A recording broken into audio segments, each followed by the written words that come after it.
सहाबा से पूछा कि कैसे है।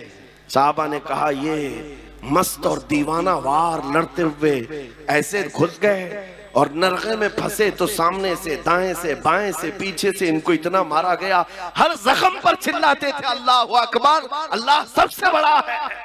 उसके बाद शहीद हो गए और उनके टुकड़े किए गए।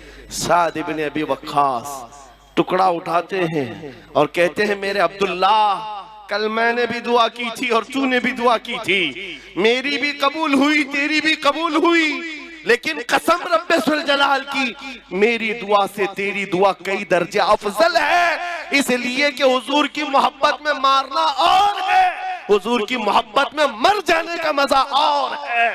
आला हजरत इसी को कहते हैं जान है इश्क मुस्तफा, रोज वजू करे खुदा, जिसको हो दर्द का मजा नाज़े दवा उठाए क्यों।